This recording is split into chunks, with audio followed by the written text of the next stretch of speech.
Bismillahirrahmanirrahim. Assalamualaikum Mbak Raya.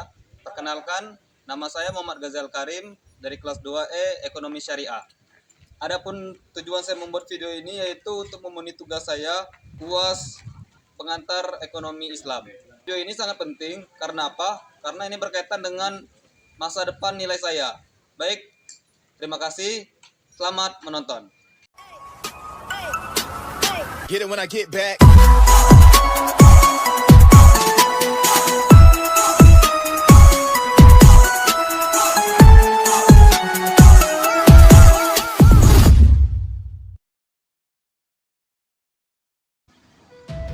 Urgensi belajar sejarah ekonomi. Permasalahan ekonomi akan selalu hadir dan seringkali permasalahan tersebut bukanlah permasalahan baru. Permasalahan yang dihadapi saat ini mungkin saja sudah pernah terjadi di masa lalu, hanya beda tempat dan waktu. Oleh karenanya, kita perlu belajar bagaimana para ilmuwan terdahulu dalam menyelesaikan masalah tersebut. Overview Great Gap Sejarah Pemikiran Ekonomi Barat versus Islam. Joseph Schumpeter mengenalkan istilah Great Gap dalam perkembangan pemikiran ekonomi. Ada kekosongan pemikiran ekonomi selama dari 5 abad. Setelah peradaban Yunani, tidak ditemukan adanya pemikiran ekonomi hingga pada masa Sir Thomas Aquinas. Pandangan ini memberikan pemahaman bahwa selama lebih dari 500 tahun sebelum era skolastik, tidak ada pemikiran ekonomi yang signifikan. Dengan kata lain, masa kegelapan Eropa berlaku secara universal, yakni kegelapan tersebut tidak hanya dirasakan oleh Eropa, tetapi juga belahan dunia lain. Lintas sejarah hasil pemikiran ekonomi ilmuwan Muslim. Pemikiran ekonomi Islam lintas sejarah terbagi menjadi 4 fase. Yang pertama yaitu fase fondasi. Fase fondasi itu adalah fase dari terbentuknya Islam, lahirnya Islam, hingga masa Khulafaur Rasyidin. Yang kedua itu adalah fase perkembangan dengan pesat. Fase perkembangan dengan pesat yaitu adalah fase dari Bani Umayyah, Bani Abbasiyah, dan Bani selanjutnya. Yang ketiga yaitu adalah fase kemunduran, di mana fase itu terjadi stagnasi pemikiran ekonomi Islam. Dan terakhir adalah fase kebangkitan. Apa itu fase kebangkitan? Fase kebangkitan itu adalah fase di mana ilmuwan Muslim mulai memiliki pemikiran ekonomi Islam kembali. Untuk lebih lanjut, simak video berikut ini. Fase pertama, pemikiran ekonomi Islam. Fase pertama, yakni masa fondasi. Fase ini dimulai dari awal sejarah Islam hingga tahun 450 Hijriah atau 1058 Masehi. Ekonomi masih dibahas oleh para ahli fikih, filsuf, dan juga para sufi. Lahirnya ekonomi Islam diawali pada masa Rasulullah SAW. Rasulullah SAW mewariskan 2 fondasi utama ajaran Islam, Al-Quran dan juga Sunnah. 2 hal tersebut merupakan sumber hukum agama Islam, panduan bagi para produsen dan konsumen dalam berperilaku. Sepeninggalan Rasulullah SAW pada tahun 632 Masehi atau 11 Hijriah, umat Islam dipimpin oleh sejumlah sahabat yang disebut dengan Khulafaur Rasyidin pada tahun 632 hingga 661 Masehi. Khalifah pertama yaitu Abu Bakar As-Siddiq pada tahun 632 hingga 634 Masehi dikenal dengan ketegasannya dalam memerangi mereka yang enggan untuk membayar zakat. Kemudian Khalifah kedua Umar bin Khattab radhiyallahu anhu pada tahun 634 hingga 644 Masehi dikenal dengan kebijakannya yang memperkuat tata kelola pemerintahan. Khalifah terakhir adalah Ali bin Abi Thalib pada tahun 656 hingga 661 Masehi. Terdapat 4 isu besar yang disampaikannya kepada para gubernurnya, yaitu moralitas, keadilan, kedamaian, dan keamanan, serta kesejahteraan ekonomi masyarakat.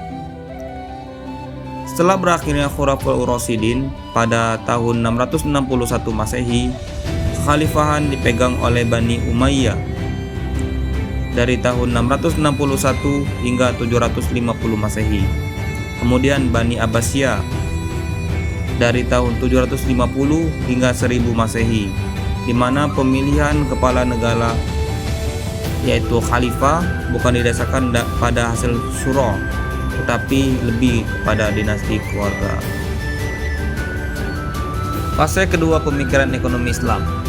Pada fase ini, pemikiran ekonomi Islam berkembang secara pesat, dimulai dari tahun 1058 Masehi hingga tahun 1446 Masehi.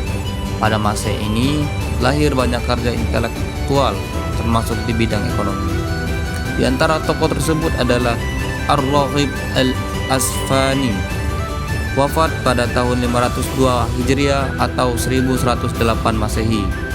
Kemudian Abu Hamid Al-Ghazali, 450 hingga 505 Hijriah atau 1058 hingga 1111 Masehi. Kemudian Ja'far Al-Dimashqi